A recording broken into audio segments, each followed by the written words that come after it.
Story zone, তোমার অনুভূতিদের খুঁজে নাও এখানেই।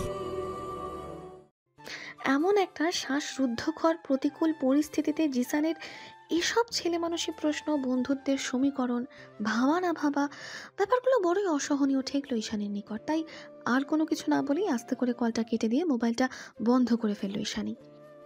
এই ঘটনা মা জানলে নির্ঘাত বাড়িতে লঙ্কা কাণ্ড বাঁধিয়ে বসবে।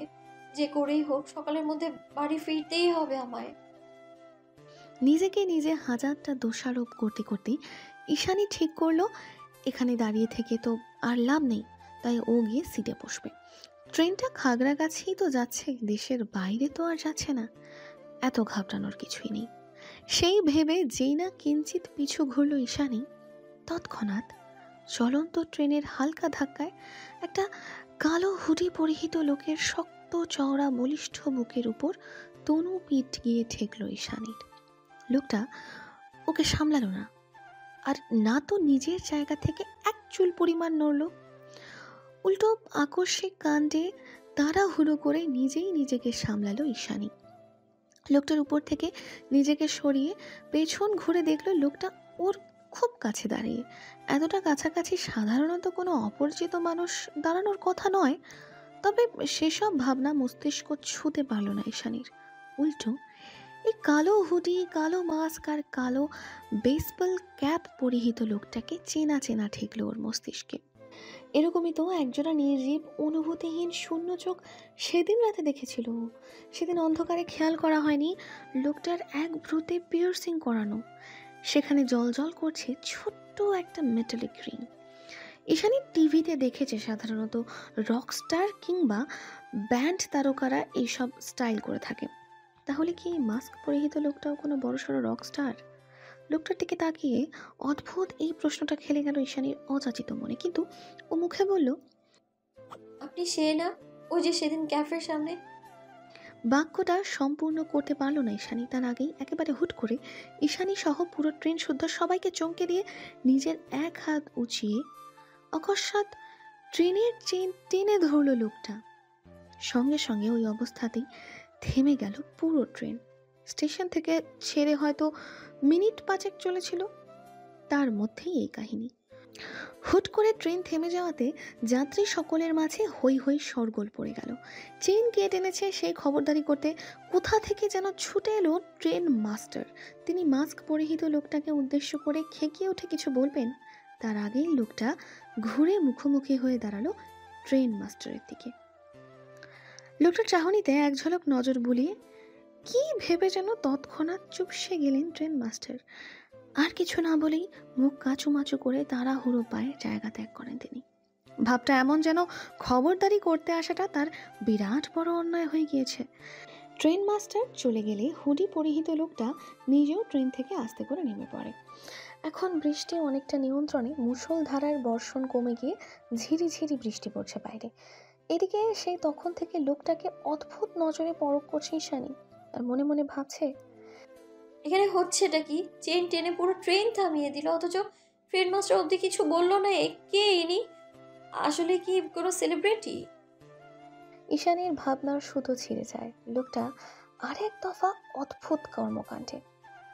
কোনো কিছু ইঙ্গিত না দিয়ে একেবারে হঠাৎ করে ঈশানীর হাত টেনে ধরে ওকে ট্রেন থেকে নামিয়ে আনলো লোকটা। আচানক এই কাণ্ডে হকচকিয়ে উঠল ঈশানী। আতঙ্ক আর আত্মমর্যাদার বশবর্তী হয়ে মেয়েটা চেঁচিয়ে উঠল তৎক্ষণাৎ, কে আপনি? অনুমতি ছাড়া হাত কেন ধরেছেন এভাবে? ঈশানীর এমন ঝাঁঝালো আওয়াজের প্রত্যুত্তর করল না লোকটা, তবে ল্যাম্প পোস্টের আলোয় হঠাৎ করে পাল্টে যাওয়া চোখের ভয়ঙ্কর রং আর ভাষা দুটোই আত্মায় কাঁপন ধরিয়ে দিল ঈশানী। যেন অনুভূতিহীন এই ডমিনেটিং শূন্য চোখ জোড়া ওর গলা চেপে ক্ষুব্ধ স্বরে বলে উঠল, আওয়াজ একদম নিচে। লোকটা তেমন করেই নিজের চোখ দুটো অন্যদিকে ঘুরিয়ে আঙুল উঁচিয়ে কিছু একটা দেখালো ঈশানীকে। লোকটার আঙুলের ইশারা অনুসরণ করে পেছনে তাকাতেই ঈশানী দেখতে পেল অদূরে কক্সবাজারের ট্রেনটা হুইসেল বাজিয়ে যাত্রার প্রস্তুতি নিচ্ছে। তার মানে কক্সবাজারের ট্রেনের সময় ডিলে হওয়ার কারণে এখনও ছাড়েনি। ব্যাপারটা বুঝে আসতেই চোখ জোড়া খুশিতে চিকচিক করে ওঠে ঈশানীর। স্বস্তিতে ক্লান্তি যেন ঝড়ঝরিয়ে নেমে আসে পুরো শরীর জুড়ে। ইচ্ছে তো করছে চিন্তামুক্ত হওয়ায় খুশিতে হাউমাউ করে কেঁদে উঠতে, কিন্তু তার সময় কোথায়? ট্রেন তো ছেড়ে দিল বলে। যার দরুন ঈশানী আর এক মুহূর্তও দেরি না করে ছুট লাগালো স্টেশনের দিকে। ছুটতে ছুটতে ঘাট ঘুরিয়ে এক ঝলক চাইল পেছনের দিকে, হয়তো সে কালো মাস্ক আর হুডি পরিহিত লোকটাকে ধন্যবাদ জানানোর উদ্দেশ্যে, কিন্তু না। ল্যাম্প পোস্টের নিয়ন আলোতে অচেনা লোকটার দর্শন আর পাওয়া গেল না। যেন রাতের আধারের সঙ্গে মিলেমিশে মরচিকার মতোই উবে গিয়েছে সে। এদিকে ছুটতে ছুটতেই হুট করে একটা অজানা কৌতূহল এসে একেবারে ছক্কা হাঁকানোর মতোই মস্তিষ্কে এসে বিট করল ঈশানীর। অত্যাধিক আশ্চর্য মনে মনে বলল, আমি যে ভুল ট্রেনে উঠেছিলাম সেটা উনি কি করে বুঝলো? আশ্চর্য। তার মানে কি উনি আমার ফোনে বলা সব কথা দাঁড়িয়ে দাঁড়িয়ে শুনেছে? কিন্তু কেন? এক রাশ ঝামেলা, বিপদ আর প্রতিকূল আবহাওয়া মাথায় নিয়ে ঈশানী যখন বাড়িতে ফিরল তখন প্রায় মাঝরাত। বৃষ্টি এখন পুরোপুরি থেমে গিয়েছে, তবে আকাশে চাঁদের দেখা নেই। বুনো মহিষের পালের মতোই বর্ষার আকাশ কালো হয়ে আছে। মাঝরাত হওয়াতে চারিদিকের পরিবেশ ভীষণ নিরিবিলি। ব্যাঙ আর ঝিঝি পোকার আওয়াজ ছাড়া কিছুই শোনা যাচ্ছে না আপাতত। বাড়ির উঠোনে টিমটিমিয়ে জ্বলতে থাকা বৈদ্যুতিক আলোর রোশনাইয়ে চারিদিকে চোখ বোলালো ঈশানী। বাড়িটা তার সবসময়ের মতোই ভুতুড়ে বেশে নিস্তব্ধতায় ছেয়ে আছে। দেখে কে বলবে কাল যে এই বাড়ির মেয়ের বিয়ে? তবে ভেতরে যে সবাই ঈশানীর প্রতীক্ষাতেই পথ চেয়ে বসে আছে তাতে ভুল নেই, কারণ কাল তোকে বিদায় দিয়ে নিজেদের কাঁধ হালকা করতে হবে। বিবাহ উপযুক্ত মেয়েরা পরিবারের বোঝাস্বরূপ। এতদিন ধরে লোকমুখে শুনে আসা প্রচলিত এই বাক্যটার সারমর্ম উপলব্ধি করতে পেরে আড়ালে দীর্ঘশ্বাস ছাড়ল ঈশানী। তার বুকের ভেতরটা ভারী ভারী লাগছে খুব। হুট করেই মস্তিষ্কের ভর করেছে অজানা অস্বস্তি। তবুও সে সবে কিঞ্চিত পাত্তা না দিয়ে ধীরে ধীরে ঘরের দিকে পা বাড়ালো। ভেতরে ঢুকতেই দেখা মিলল তার মামা মামি, মামাতো ভাই বোন সহ টুকটাক কাছের আত্মীয় স্বজন সবার। কোনো কালেই হই হট্টগোল মানুষের গিজগিজ পছন্দ নয় ঈশানীর। কাজের সূত্রে চিটাগং থাকায় এখন না চাইতেও কিছুটা সহ্য করতে হয়, তবে বাড়িতে এলে সেটুকু আর সহ্য হয় না ওর। যেহেতু নিচতলার লিভিংয়ে বসে আগামীকালকের আকদ নিয়ে সবাই আলোচনায় ব্যস্ত ছিল, তাই এই ফাঁকে চুপচাপ সকলের দৃষ্টির আড়ালেই নিজের রুমের দিকে পা বাড়ায় ঈশানী। তবে রোকেয়া প্রাচী চালাক মহিলা, তিনি ঈশানীকে ঠিকই খেয়াল করেছেন। খেয়াল করার সঙ্গে সঙ্গে পেছন থেকেই ডেকে উঠলেন তিনি, এত দেরি হলো কেন ফিরতে? আর এভাবে ভিজেছিস কি করে? আচমকা মায়ের প্রশ্ন শুনে থমকে গেল ঈশানীর পদধ্বনি। এতটা ধকল সামলে বাড়িতে ফিরে এরকম হাজারটা প্রশ্নের উত্তর দিতে ইচ্ছে করছিল না বলেই তো পা টিপে টিপে নিজের ঘরের দিকে এগিয়ে যাচ্ছিল ঈশানী। আর কিছু করার নেই, তার মা যেহেতু প্রশ্ন করেই ফেলেছে সুতরাং উত্তর তো তাকে দিতেই হবে। এখানে মুখ বুজে থাকার কোনো অপশন নেই। তাই সহসা পেছনে ঘুরে মৃদু আওয়াজে জবাব দিল ঈশানী, বলল, বৃষ্টির কারণে ট্রেন ডিলে হওয়াতে আসতে দেরি, আর ভিজেও গিয়েছি বৃষ্টিতেই। তাহলে ফোন বন্ধ কেন করেছিস? এবার তার মায়ের প্রশ্নটা পুরোপুরি এড়িয়ে গেল ঈশানী, কারণ ফোনটা তো সে শ্বাসরুদ্ধকর মুহূর্তে জিসানের উপর বিরক্ত হয়ে বন্ধ করে রেখেছিল। নয়তো ওই সময় হাজারটা কল করে করে ব্যাপারটাকে আরও বিগড়ে দিত ছেলেটা। তখন অযথা প্যানিক করা ছাড়া আর কোনো উপায় থাকতো না ঈশানীর। খানিকক্ষণ চুপ থেকে নিজের এলোমেলো ভাবনাগুলোকে সাজিয়ে সেগুলোকে সাইডে সরিয়ে ঈশানী ক্লান্ত স্বরে বলে ওঠে, মাথাটা খুব ধরেছে মা, জার্নি করে এসে টায়ার্ড লাগছে খুব। তোমার যা প্রশ্ন করার কালকে জন্য জমিয়ে রাখো, আমি উত্তর দিয়ে দিব। এখন প্লিজ রুমে যেতে দাও, ভালো লাগছে না আর। এক নিঃশ্বাসে কথাগুলো বলে গট গটিয়ে রুমে চলে যায় ঈশানী। মেয়ের এহেন শান্তস্বর অথচ বিগড়ে থাকা মেজাজের পারদ অনুমান করতে পেরে রোকেয়া প্রাচীও আর দ্বিতীয় প্রশ্নটি করার সাহস দেখালেন না, বরং চুপচাপ রুমে যেতে দিলেন ওকে। রুমে ফিরে ঈশানী যখন হাত মুখ ধুয়ে বের হয়ে ঘুমানোর প্রস্তুতি নিচ্ছিল, ঠিক সেই সময় ওর কক্ষে আগমন ঘটে উষার। ঈশানী যখন ব্যস্ত হাতে বিছানা পরিষ্কার করছিল, তখনই মুষ্টিবদ্ধ করে রাখা একটা পাসপোর্ট সাইজের ছবি দেখিয়ে উষা বলে ওঠে, দেখো তো আপু, কি নিয়ে এসেছি। উষার কণ্ঠে উচ্ছ্বাসের জোয়ার। তবে তাতে চমকালো না ঈশানী, বরং সাবলীল গলায় উষাকে শুধালো, কি এনেছিস? দুলাভাইয়ের ছবি নিয়ে এসেছি। উষা দুলাভাই শব্দটা উচ্চারণ করতেই ঈশানীর বোধগম্য হলো রাত পোহালেই যার সাথে ওর বিয়ে, যার হাত ধরে গোটা একটা জীবন পার করে দিতে হবে ঈশানীকে, এই মুহূর্তে সেই মানুষটার কথাই বলছে উষা। বাক্যের মাথায় হাতের ছবিটার দিকে তাকিয়ে আবারও উচ্ছ্বাস করতে দেখা গেল উষাকে, অথচ ঈশানী নির্বিকার গলায় জবাব দিল, তোর দুলাভাই, তুই দেখ। যা তো, এখন ঘুমাবো আমি। ঈশানীর প্রত্যাখ্যানে দমল না উষা, বরং ছবিটার দিকে গভীর দৃষ্টিপাত করে দাঁত কেলিয়ে বলে উঠল, মা ঠিকই বলেছে আপু, দুলাভাই দেখতে রাজপুত্রের মতো সুদর্শন। এরকম সুন্দর জামাই আমাদের মহলে আর দুইটা নেই। উষার কথা শেষ হতেই ছোঁ মেরে ওর হাত থেকে ছবিটা নিয়ে নেয় ঈশানী। অতঃপর সেটাকে ওনার আড়ালে লুকিয়ে উষাকে উদ্দেশ্য করে বলে, যা তো, এখন তোর বকবক শোনার টাইম নেই, ঘুমাবো আমি। সে না হয় যাব, কিন্তু ছবিটা তো দে, মা চাইবে তো আবার। উষার কথায় কান দিল না ঈশানী, বরং ওকে এক প্রকার ঠেলে ঠুলে রুম থেকে বের করে দিতে দিতে ঈশানী বলে, পরে নিয়ে নিস, এখন যা। উষা চলে গেলে রুমের দরজায় খিল দিয়ে ওনার আড়াল থেকে ছবিটা বের করলো ঈশানী। ছবিটা দেখতে গিয়ে ভীতি, সংকোচ, লজ্জা সব যেন একসাথে আঁকড়ে ধরলো ওকে। যেন ও একটা সামান্য ফটো নয়, বরং একটা গোটা মানুষকে চোখ উঁচিয়ে দেখতে চলেছে। ঠিক তেমন করেই আস্তে ধীরে চোখ তুলে মাহিনের ছবির দিকে দৃষ্টিপাত করলো ঈশানী। তবে সবার আগে ঈশানীর চোখ গেল ছবির উপরে গুটি গুটি অক্ষরে লেখা মাহিন বেঞ্জামিন নামটার দিকে। অতঃপর দৃশ্যগত হলো সেই সুদর্শন যুবকের মুখখানা, আর এক দেখাতেই ঈশানীর মনে হলো উষা ভুল কিছু বলেনি। লোকটা দেখতে অসম্ভব সুদর্শন, কিন্তু এই রাজপুত্রের মতো সুদর্শন পুরুষ কি সত্যিই আমার মতো নিশ্চুপ বরফের মতো শীতল একটা মেয়েকে বিয়ে করতে চায়? একটা অদ্ভুত অনিশ্চয়তা ভলিয়ে ছড়িয়ে পড়ল ঈশানীর সমগ্র মন মস্তিষ্ক জুড়ে। পরক্ষণেই আবার আত্মবিশ্বাসী মনটা বলতে লাগলো, বিয়েটা যেহেতু হচ্ছে, তাহলে নিশ্চয়ই ওনার অমতে হচ্ছে না কিছুই। উনি নিশ্চয়ই জেনে শুনেই আমায় বিয়ে করতে রাজি হয়েছেন। কথাটা ভেবেই নিজের অজান্তে লাজুক হাসলো ঈশানী। কে জানতো ওর মতো বোকা শোকা চুপচাপ স্বভাবের মেয়েটার কপালে যে এমন রাজপুত্রের মতো সুদর্শন বর লেখা ছিল। এটা সত্যি অভাবনীয় আর চমৎকার একটা অনুভূতি, যাই প্রথমবারের মতো হৃদয়ে অনুভব করলো ঈশানী। এখনো যেন নিজেই নিজেকে বিশ্বাস করে উঠতে পারছে না ও, তাই তো তার মনের মাঝে হাজারো অদম্য আর অবিশ্বাস্য স্বপ্ন নিয়ে নিজের হবু বরের ছবিটা দেখতে দেখতেই একসময় ঘুমের রাজ্যে হারিয়ে গেল অন্তর্মুখী আর নরম হৃদয়ের ঈশানী। সকালবেলা জানালা গলিয়ে প্রবেশ করা সূর্যের তির্যক আলোক রশ্মি চোখে মুখে আছড়ে পড়তেই ঘুম ছুটে যায় ঈশানীর। কাল সারাদিন সারা রাত এক নাগারে বৃষ্টি হলেও আজ সকাল সকাল ভালোই রোদ উঠেছে সমগ্র ধরণী জুড়ে। তবে সূর্যের উত্তাপ দেখে মনে হচ্ছে বেলাও কম হয়নি। আজ তো ঈশানীর বিয়ে, অথচ কেউ এখনো ডাকলো না ওকে।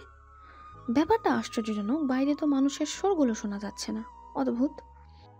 তাই জলদি জলদি আড়মোড়া ভেঙে উঠে বসে দেওয়াল ঘড়িতে এক নজর চোখ বোলায় ঈশানী। ঘড়ির কাঁটায় সকাল 11:20 বেজে গিয়েছে। সেটা নজরে আসতেই এক ঝটকায় ভ্রম ছুটে গেল ঈশানীর। ঘুমো ঘুমো ভাবটাও যেন দৌড়ে পালালো কোথাও।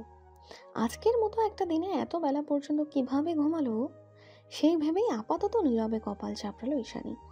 নিচে গেলে আজ তার মায়ের কড়া কথা শুনতে শুনতে নির্ঘাত কলিজা ঝালাপালা হয়ে যাবে। সেসব চিন্তা করে তাড়াহুড়ো করে বিছানা ছেড়ে ওয়াশরুমে গিয়ে ফ্রেশ হয়ে নিল ঈশানী। এরপর আলমারি থেকে একটা টকটকে লাল শিফনের শাড়ি খুঁজে বের করে সেটাকে গায়ে চড়িয়ে নিল সযত্নে। সেই সাথে হাতে কানে পরে নিল কিছু হালকা সোনার গহনা। যেহেতু শুধু ঘরোয়া আকদ হচ্ছে, তাই এত বেশি সাজগোজ করার প্রয়োজন বোধ করলো না ঈশানী। কপালে একটা ছোট্ট কালো টিপ পরে নিল শুধু। অতঃপর সব শেষে চিরুনি দিয়ে এলোমেলো চুলগুলোকে আঁচড়াতে যাবে, তখনই তার রুমের দরজায় ঠক ঠক করে কড়া নাড়লেন রোকেয়া বেগম। তার মা নিশ্চয়ই ক্ষেপে আছে, সেই ভেবে এক প্রকার তাড়াহুড়ো করে দরজা খুলে দিল ঈশানী। দরজা খুলে তার মায়ের কথার হাত থেকে নিজেকে বাঁচানোর জন্য একা একাই বলতে আরম্ভ করলো, হ্যালো ডিয়ার লিসেনার্স, আপনারা শুনছেন স্টোরিজ অন প্রেজেন্স ধারাবাহিক পর্ব গল্প। আমাদের সামগ্রিক প্রচেষ্টাকে উৎসাহিত করতে লাইক এন্ড কমেন্ট করতে ভুলবেন না। Thank you. রেডি হতে দেরি হয়ে গেল, আসলে শাড়িটা ভালোভাবে পরতে পারছিলাম না। আর রেডি হতে হবে না। তার মায়ের মুখে এহেন কথা শুনে অকস্মাৎ থেমে গেল ঈশানীর চিরুনি হাত চালানো। ও চিরুনিটা ড্রেসিং টেবিলের উপর রেখে দিয়ে তার মায়ের থমথমে মুখের দিকে তাকিয়ে প্রশ্ন ছুড়ল তৎক্ষণাৎ। কি হয়েছে মা? রোকেয়া প্রাচী একটা দীর্ঘশ্বাস ছেড়ে গম্ভীর কণ্ঠে বলে উঠল, ওরা বিয়েটা ভেঙে দিয়েছে। আসলে মাহিন বেঞ্জামিন একজন মডেল। দেশের বাইরে অ্যাঙ্কারিং আর মডেলিং করার ওর দীর্ঘদিনের স্বপ্ন ছিল। আর হঠাৎ করেই নাকি কানাডা থেকে মডেলিংয়ের অফার চলে এসেছে। তাই কালকেই ফ্লাইটে কানাডা চলে গিয়েছে মাহিন। চুপচাপ দাঁড়িয়ে রোকেয়া বেগমের কথাগুলো শুনে ছোট্ট করে জবাব দিল ঈশানী। ও আচ্ছা। আর কিছু জানার নেই তোর? না নেই, কিছু জানারও নেই, কিছু বলারও নেই। ঈশানীর এরূপ জবাবদিহিতায় আর কিছু বলার মতন কথা খুঁজে পেলেন না রোকেয়া প্রাচী, বরং নিজেকে সামনে নেওয়ার জন্য ঈশানীকে একা ছেড়ে দিয়ে তৎক্ষণাৎ রুম থেকে বেরিয়ে গেলেন তিনি। তার মা চলে যেতেই ধাপ করে রুমের দরজাটা বন্ধ করে দিল ঈশানী। অতঃপর তার গলার চেনটা একটানে ছিঁড়ে ফেলে ছুঁড়ে মারল মেঝেতে। সেই সাথে হাতের আর গলার গহনাগুলো একে একে খুলে ছুঁড়ে ফেলে দিল সব। অতঃপর নিজের সব সাজ নষ্ট করে আয়নার দিকে তাকিয়ে একা একাই বিড়বিড়ালো ঈশানী। আমার জানার আছে, আমার অনেক কিছু জানার আছে। কেন তুমি সবসময় আমার জীবনটা নিয়ে এমন পুতুল খেলা খেললে মা? কেন নিজের মেয়ে হয়েও আমি তোমার এত দূরের হয়ে গেলাম? কেন আমার ভবিষ্যতের কথা না ভেবে একটা ছেলের মতামত ছাড়া তার সঙ্গে আমার জীবনটা জুড়ে দিতে যাচ্ছিলে তুমি? আমি কি এতটাই অযোগ্য, এতটাই কোল্ড, আমি এতটাই ফেল না যে কেউ আমার মুখ না দেখে আমাকে বিয়ে না করে চলে গেল? এর যে অপমানের আর কিছু হয় বলো? তার কি একটা বারের জন্যও আমার মান সম্মানের কথা ভাবা উচিত ছিল না? ছিল তো। আসলে নিজুম ভুল বলেছিল। এই চোখ আমার আশীর্বাদ নয়, বরং অভিশাপ। আর না তো এই চোখের মায়া কেউ কোনোদিনও আটকাবে আমার উপরে নির্জীবতা, কঠোরতা, শীতল অন্তর্মুখী অনুভূতিগুলোকে ভেদ করে কেউ কোনো দিন আমার উষ্ণ হৃদয়ের সন্ধান করতে যাবে না, কখনো না। সেটা আমি বুঝেছি, এতদিনে বেশ ভালো করেই বুঝে গিয়েছি। আর না তো আমার মতো অতি সাধারণ মেয়েকে কেউ নিঃস্বার্থভাবে ভালোবাসবে কখনো। যে নিঃস্বার্থ ভালোবাসা আমি খুঁজে বেড়াই, সেই ভালোবাসা বোধহয় পৃথিবীতে এখনো তৈরিই হয়নি। নয়তো মা কেন আমায় আমার মতো করে ভালোবাসে না? আয়নার দিকে তাকিয়ে এক নিঃশ্বাসে নিজের সকল অভিযোগ উগড়ে দিয়ে ফুপিয়ে কেঁদে উঠল ঈশানী। কাঁদতে কাঁদতে হাঁটু ভেঙে ধপ করে মেঝেতে বসে তাতে মাথা ঠেকিয়ে ভাবতে শুরু করলো তার মায়ের এই পরিবর্তন ঠিক কবে থেকে শুরু হয়েছিল, কেনই বা শুরু হয়েছিল। বাড়ির উঠোনে মাথা উঁচিয়ে দাঁড়িয়ে থাকা নারকেল গাছের চিরল পাতার ফাঁক ফোকর গলিয়ে নিদারুণ বেরিয়ে আসা মুঠো মুঠো রোদের হাতছানি ধূসর মেঘের আড়ালে গা ঢাকা দিয়েছে সেই কখন। সকাল থেকে দুপুর অবধি অবাধে আলোক রশ্মি ছড়ানো সেই চনমনে সোনালি রোদ মিলিয়ে গিয়ে নতুন উদ্যমে আষাঢ়িয়া বৃষ্টিতে ঝমঝম করে উঠেছে ভুবন। ঈশানীর ছোট্ট রুমের এক কোণে যে দক্ষিণের জানালাটা রয়েছে, ঠিক তার কোল ঘেঁষে বেড়ে উঠেছে এক দানবাকৃতির বিশাল বড় জারুল গাছ। গাছটা বোধ হয় ঈশানীর জন্মের আগে থেকেই এমন তাগড়া হয়ে বেড়ে উঠেছিল। তাই তো এখনো বৃদ্ধ বয়সে মানুষের রুগ্ন দেহের মতোই কেমন কুঁচকে গিয়েছে শরীরের ছাল পাকল, ডালপালা সবকিছু। অথচ সেই ডালপালা দিয়ে চুঁয়ে চুঁয়ে বৃষ্টির ছাট এসে একেবারে প্লাবিত করে দিয়েছে ঈশানীর ঘরের সমগ্র মেঝে। ওদিকে কিছু ঘন্টার জন্য পৃথিবীর সকল আয়োজন, সকল অনিরাপত্তা, দুঃখ, কষ্ট, ঝুট ঝামেলা সব কিছু বেমালুম ভুলে গিয়ে আপন মনে হাঁটুতে মুখ গুজে বসে আছে ঈশানী। মেয়েটা ধাক্কা খেয়েছে, কষ্টও পেয়েছে খুব, তবে বহিঃপ্রকাশ করার মতো ভাষা ওর জানা নেই। হয়তোবা ওর দুঃখকে, কষ্টকে এতটা গুরুত্ব দেওয়ার মতো মানুষের অস্তিত্বই নেই। আর নয়তো ঈশানী নিজেই নিজের জগৎটাকে পুরো পৃথিবী থেকে বিচ্ছিন্ন করে রেখেছে। ঘর কোনো স্বভাবটা নিজের অজান্তেই একেবারে মনে প্রাণে ধারণ করে ফেলেছে মেয়েটা। এখন চাইলেও আর কারো কাছে মনের কথা ব্যক্ত করে নিজেকে হালকা করতে পারে না ঈশানী। ওর এই স্বভাবটা যে বরাবরই একগুঁয়ে ছিল তেমনটাও নয়।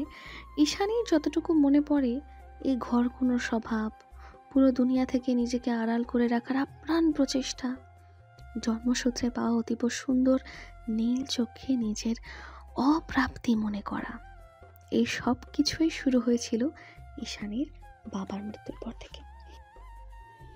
ঈশানীর বাবার স্বাভাবিক মৃত্যু হয়নি।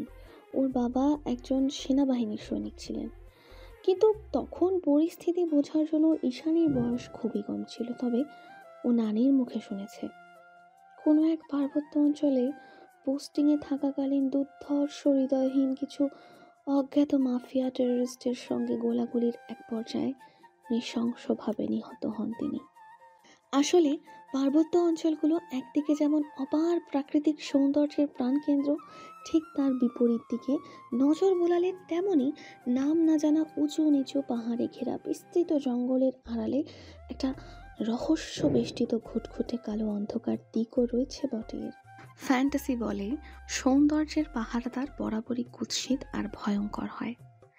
ব্যাপারটা কিছুটা তেমনই, কারণ সেই মেঘ ভেজা ঝর্ণা গায়ে মাখানো অকৃত্রিম রূপসী পর্বতমালার অন্ধকার রহস্য জনসাধারণ কিংবা প্রতিনিয়ত প্রাকৃতিক সৌন্দর্য আহরণ করতে আসা টুরিস্টদের দ্বারা কখনোই উন্মোচন করা সম্ভব নয়।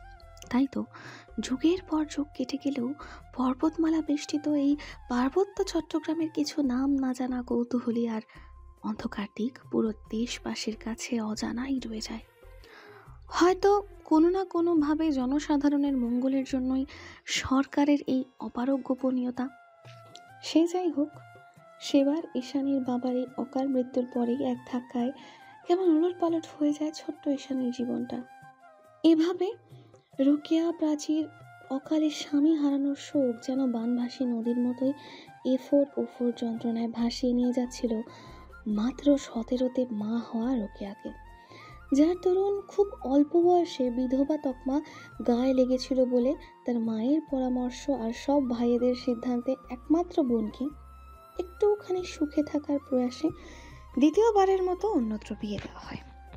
আর এদিকে তার নানির হাত ধরে এই ছোট্ট দোতলা বাড়িটির এক কোণে শুয়ে বসে দিবারাত্রি যাপন করে জীবন অতিবাহিত হতে থাকে নিঃসঙ্গ ঈশানীর। তখন থেকেই অবুঝ মেয়েটা কেমন গুটিয়ে নিয়েছিল নিজেকে। মুক্ত আকাশে অবাধে ডানা ঝাপটানো বুনো শালিকটা হুট করেই খাঁচায় বন্দি হলে যেমন নেতিয়ে পড়ে, ঠিক তেমন করেই বিষণ্ণতা ছড়িয়ে পড়েছিল 8 বছরের ঈশানীর মন মস্তিষ্কের রন্ধ্রে রন্ধ্রে। গায়ে পায়ে বয়স না বাড়লেও মনের বয়সটা তখনই যেন তার হু হু করে দ্বিগুণ তালে বেড়ে যায়। তবে ঈশানীর একাকী নিঃসঙ্গ জীবনের ইতি টেনে বছর 3 পরেই ওর মা রোকেয়া প্রাচী আবারও ফিরে এসেছিলেন বটে। কোনো এক অজানা কারণে রোকেয়া প্রাচীর দ্বিতীয় সংসার আর করা হয়ে ওঠেনি। তবে তিনি যখন ঈশানীর নিকট ফিরে এসেছিলেন তখন তার কোলে ছিল ছোট্ট দুধের শিশু উষা। যেহেতু ঈশানীর দাদা দাদি কিংবা সেভাবে নজরে রাখার মতো অন্য কোনো আত্মীয় স্বজন ছিল না, তাই তখন থেকেই উষাকে নিয়ে এই বাড়িতে বসবাস শুরু করেন রোকেয়া প্রাচী। কিন্তু যতদিনে রোকেয়া প্রাচী ফিরে এসেছিলেন ততদিনে ঈশানী যেন নির্লিপ্তে গা ভাসিয়ে দিয়েছিল স্রোতের বিপরীতে। ওর মাঝের পরিবর্তনগুলো ছিল স্পষ্ট দৃশ্যমান। তখন পরিবার, মানুষের আনাগোনা, উচ্চস্বরে কথাবার্তা, কোনো কিছুই আর ভালো লাগতো না ঈশানীর। বরং এগুলোকে বিরক্তিকর ঝঞ্ঝাট আর বেহুদা মনে হতো তার নিকট। তবে তার মেয়ের এই নিঃসঙ্গতা অন্তর্মুখী স্বভাব পরিবর্তন করার জন্য রোকেয়া প্রাচীরও কোনো মাথা ব্যথা ছিল না। কোনো এক অযাচিত কারণে তিনি ঈশানীর মাঝের এই ভীত, সন্ত্রস্ত আর নিজেকে গুটিয়ে রাখার স্বভাবটা খুব কৌশলে পুষে রাখতে চাইতেন, যার দরুন এত বছর পরেও ঈশানীর হৃদয়টা সেই 8 বছরেই আটকে আছে। নিজেকে সাহসী আর আত্মবিশ্বাসী প্রমাণ করতে গিয়ে বারবার বিপদ আর লজ্জাজনক ঘটনার সম্মুখীন হওয়াটা ওর স্বভাবে পরিণত হয়েছে। শুধুমাত্র ওর এই ঘরমুখ স্বভাবের জন্যই স্কুল কলেজ সবখানে বন্ধু মহল তৈরিতে অক্ষম ঈশানী। যেখানে বন্ধুই নেই সেখানে প্রেমে পড়ার মতো দুঃসাহসী কাজ তো ওর জন্য কল্পনাতীত। ঈশানীকে যে কখনো কেউ প্রপোজ করেনি এমনটা নয়, ওই জলজলে আকর্ষণীয় নীল চোখ দেখে পাগল না হয় উপায় আছে? চোখ তো নয়, যেন মাদকে ঠাসা, কিন্তু বিধিবাম প্রেমের প্রস্তাবের চেয়েও তিরস্কার আর ভর্ৎসনাটাই বেশি জুটেছে ঈশানীর কপালে। কেউ যদি ওকে প্রপোজ করতো, তখন ক্লাসের সবাই কানা ঘোষা করে টিপ্পনি কেটে বলতো, ওকে প্রপোজ করেছিস? মেয়েটা তো একেবারে ডাম, ঠিকভাবে চোখে চোখ রেখে তাকাতে অবধি পারে না। সে নাকি করবে প্রেম? ওর সাথে প্রেম করে প্রেমিকের স্বাদ পাবি আদৌ? অগত্যাই চারপাশে মানুষের নেতিবাচক কথায় বারংবার ধসে গড়িয়ে যেত ঈশানীর আত্মবিশ্বাসের পাহাড়। সেই থেকে এখনো অবধি কাউকে ভালোবাসার সাহস কিংবা ইচ্ছে কোনোটাই জাগেনি ঈশানীর মনে। আর যখন সত্যিই মনে হলো অবশেষে কেউ হয়তো সত্যিকারের ভালোবাসার বহর সাজিয়ে ওর নিকট আসতে চলেছে, যার কাছে ঈশানী নিজেকে মেরে ধরবে, নির্জীবতা ছাপিয়ে নিজের উষ্ণ হৃদয়টাকে যার হাতে নির্বিঘ্নে তুলে দেবে, সেও ওকে বিয়ে না করেই, ওর মুখটা অব্দি না দেখেই দূর দেশে পাড়ি জমিয়ে আরও একবার দুমড়ে মুচড়ে নষ্ট করে দিল ঈশানীর একটু একটু করে তৈরি করা এতদিনের আত্মবিশ্বাসী হৃদয়টাকে। আচ্ছা, মাহিন বেসামিন যদি একটাবার ঈশানীর মুখটা দেখতো, তাহলে কি এভাবে বিয়ে না করে ফেলে চলে যেতে পারতো? যদিও বা এই হত্যায় এখানেই সমাপ্ত, তবু অজ্ঞাত এই নিছক প্রশ্নটা রয়েই গেল ঈশানীর মন মস্তিষ্ক জুড়ে। কিরে, এই সাত সকালবেলা কোথায় যাচ্ছিস ব্যাগ নিয়ে? সকাল সকাল লং কুর্তি আর স্কার্ফটা গলায় পেঁচিয়ে ব্যাগ সমেত নিচে নেমে এসে ঘরের দুয়ারে বসে বসে ঈশানী যখন দক্ষ হাতে স্নিকার্সের ফিতেগুলো বাঁধছিল, তখনই পেছন থেকে কথা পারেন ওর মা রোকেয়া প্রাচী। পেছনে না ঘুরে জুতোর ফিতে হাত চালাতে চালাতেই শুকনো মুখে জবাব দিল ঈশানী, চিটং ফিরে যাচ্ছি। তার মেয়ের কথা শুনে রোকেয়া বেগম কিছুটা অধৈর্য কণ্ঠে বলে ওঠেন, এখনই যেতে হবে কেন? আমি ঘটকের সঙ্গে কথা বলেছি, উনি অন্যত্র ছেলে দেখছেন। তাছাড়া কাল বিয়ে ভেঙেছে, এই মুহূর্তে বাড়ি থেকে বের হলে মহল্লার মানুষেরা বা কি বলবে? তার মায়ের কথায় চড়াত করে আগুনের হলকার মতোই জ্বলে উঠল ঈশানীর শান্ত হয়ে থাকা মেজাজটা। ভেতরে সব রাগ ক্ষোভ যেন নিংড়ে বেরিয়ে আসতে চাইছে ওর, কিন্তু ঈশানী তো চেঁচামেচি পছন্দ করে না। তাই চুপচাপ চোখ বন্ধ করে নিজেকে কিছুটা সংবরণ করে পেছনে ঘুরে তার মায়ের উদ্দেশ্যে বলে উঠল, আমার বিয়ে হোক কিংবা না হোক, মহল্লার মানুষ কোনো কালেই আড়ালে কথা বলা বন্ধ করবে না মা, কারণ এটাই তাদের স্বভাব। আর না তো আমার বিয়ে নিয়ে তোমাকে আর চিন্তা করতে হবে। যতদিন অবধি বিয়ে হচ্ছে না, ততদিন দরকার পড়লে আমার এই মুখ দেখাবো না আমি তোমায়। তবু দয়া করে এবার একটু স্বস্তি দাও আমায় প্লিজ। এক নিঃশ্বাসে কথাগুলো উগরে দিয়ে ব্যাগ সমেত গট কটিয়ে ঘর ছেড়ে বেরিয়ে যায় ঈশানী। ওদিকে তার মেয়ের যাওয়ার পানে তাকিয়ে ক্ষুব্ধ স্বরে হাঁক পেরে ওঠেন রোকেয়া। মুখে মুখে তর্ক করছিস মায়ের মুখে মুখে? আমিও দেখব তোর দৌড় কত দূর। বিয়ে আমি তোকে দিয়েই ছাড়বো। এগে মেগে কথা শেষ করে তপ্ত শ্বাস ফেলেন রোকেয়া। ওদিকে লাঠি ভর করে ঈশানের নানি এগিয়ে এসে তার মেয়েকে ধমকে সুরে বলে ওঠেন, আহা যাইতে তো, মায়াটার মন ভালো নাই, সব কিছু কি বাইন্ধা রাখা যায়? বাইন্ধা রাখতে গেলে পাখি আরো তাড়াতাড়ি ফুরুত হইয়া যায়, জানোস না হেইডা? রোকেয়া প্রাচী দীর্ঘশ্বাস ছেড়ে তার মায়ের মুখের দিকে দৃষ্টিপাত করে ক্লান্ত স্বরে বলে ওঠেন, তুমি কি জানো এই বাড়িটা যে ঈশানীর নামে? আমি যদি আমার পছন্দ মতো ছেলের হাতে ওকে তুলে দিতে না পারি, তাহলে তো সর্বনাশ মা। ও যদি নিজের পছন্দের কাউকে বিয়ে করে, তাহলে তো বিয়ের কয়েকদিন পরেই ওরা আমাদের এই বাড়ি থেকে ঘাড় ধাক্কা দিয়ে বের করে দেবে। তখন আমার আর উষার কি হবে বলো তো? মেয়ের কথায় বিরক্তি প্রকাশ পেল ঈশানীর নানির কপালের ভাঁজে। তিনি পুনরায় লাঠি ভর করে ভেতরের দিকে এগিয়ে যেতে যেতে বলেন, আমার ইস্যু মোটেই এমন মাইয়া না, চুপ কর তুই। তার মায়ের কথায় বিপরীতে আর মুখ খুলল না রোকেয়া, শুধু তার বুক চিরে বের করে দিল ভারী এক দীর্ঘশ্বাস। গত দুদিন ধরে ভারী বর্ষণে তুলিয়াছে রাস্তাঘাট, শহরের অলিগলিতে ঝানঝটের বেহাল দশা। পুরো শহর ডুবে আছে প্রায় মিটার খানেক বদ্ধ পানির নিচে। সেই কর্দমাক্ত নোংরা পানি পেরিয়েই লোক সমাগম নিদারুণ ছুটে চলছে আপন কর্মস্থলের উদ্দেশ্যে। ঈশানীর অবশ্যই নোংরা পানি পেরিয়ে আপাতত ক্যাফেতে ছুটতে হচ্ছে না, কারণ জয়া আন্টির শর্তানুসারে আগামী এক সপ্তাহ বিনা কৈফিয়তে ছুটি কাটাবে ঈশানী। হ্যালো ডিয়ার লিসেনার্স, আপনারা শুনছেন স্টোরিজ অন প্রেজেন্স ধারাবাহিক পর্ব গল্প। আমাদের সামগ্রিক প্রচেষ্টাকে উৎসাহিত করতে লাইক এন্ড কমেন্ট করতে ভুলবেন না। Thank you.